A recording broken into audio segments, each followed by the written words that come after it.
Flipando las mates.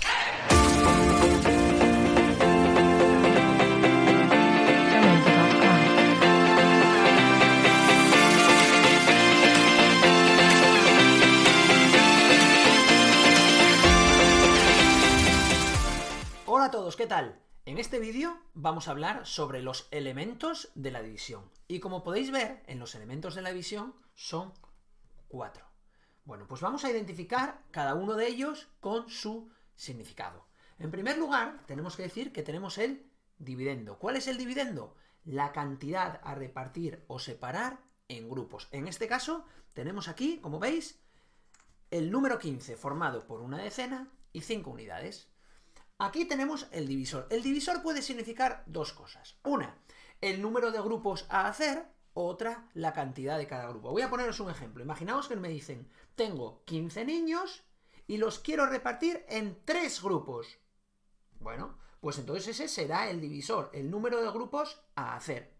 ¿Qué ocurre? Que si yo cambio esta decena por las 10 unidades, los voy a separar en 3 grupos. Mirad, 1, 2, 3, 1, 2, 3, 1, 2, 3, 1, 2, 3. 1, 2 y 3. ¿Y entonces qué me da? Pues me da 5. ¿Qué significa? La cantidad de cada grupo. ¿De acuerdo? Sin embargo, si el divisor lo tomo como la cantidad de cada grupo, imaginaos que me dicen un problema. Hay 15 niños y quiero que haya 3 niños en cada grupo. Bueno, pues haré 1, 2, 3, 4 y 5. Como veis, el resultado es el mismo. Es decir, el cociente en los dos ha sido 5. Pero en el primero, si me dan el número de grupos a hacer, el cociente va a ser la cantidad de cada grupo. Y si el divisor es la cantidad de cada grupo, el cociente va a ser el número de grupos de hacer. En este caso, como habéis visto, no ha sobrado nada, porque todos tienen su grupo, ¿verdad? Pero si yo los junto y añado una unidad más, es decir, el número 16, vais a ver como si los quiero separar en grupos de 3,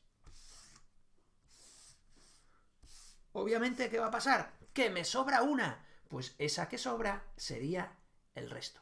¿De acuerdo? De la misma manera, si hago 17 unidades, meto una más, lo separo en grupos de 3, me sobrarían 2. Pues ese 2 sería el resto.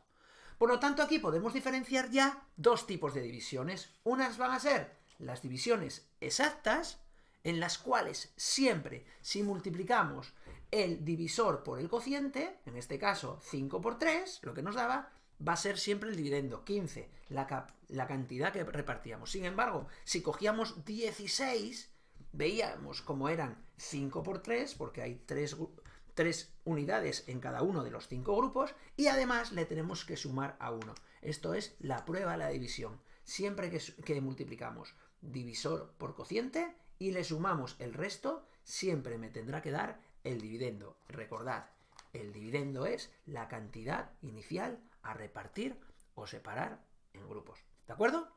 Y una idea o una cosa muy importante que tenemos que hacer es que siempre tenemos que empezar a repartir entre la cantidad más grande que tenemos. Es decir, aquí no podemos dividir el 10 en 3 partes porque no tenemos 3 dieces, ¿vale? Entonces, ¿qué pasa? Que este 10 lo tenemos que descomponer en unidades, es decir, en 10 unidades, y ahora sí que podemos repartir, ¿de acuerdo? Por lo tanto, siempre empezamos por lo grande porque es lo que luego lo vamos a poder, si no podemos repartirlo en grupos, lo vamos a poder descomponer en unidades más pequeñas para poder repartirlas. Bueno, pues nada, espero que hayáis aprendido mucho, que hayáis enterado bien cuáles son los elementos de una división y los dos tipos de división que hay. Daros cuenta que esas divisiones siempre se pueden transformar en una multiplicación. Si 15 entre 5 son 3, 5 por 3 son 15, o si 15 entre 3 son 5, 5 por 3 son 15, y de la misma manera la inexacta es la prueba de la división. El dividendo, es decir, la cantidad a repartir, siempre es igual al divisor por el cociente más el resto. Y recordad que el resto es la cantidad que me sobra. Bueno, pues espero que hayáis aprendido muy bien cuáles son los diferentes elementos que podemos encontrar en una división, para que ahora nada más que nos pongamos a practicar ese algoritmo de la división desde lo muy sencillo a lo más complicado, lo tengamos requete chupado. O sea que nada, espero que hayáis aprendido mucho, que os hayáis tomado también vuestras notitas y ya sabéis, nos vemos en el siguiente vídeo. Adiós.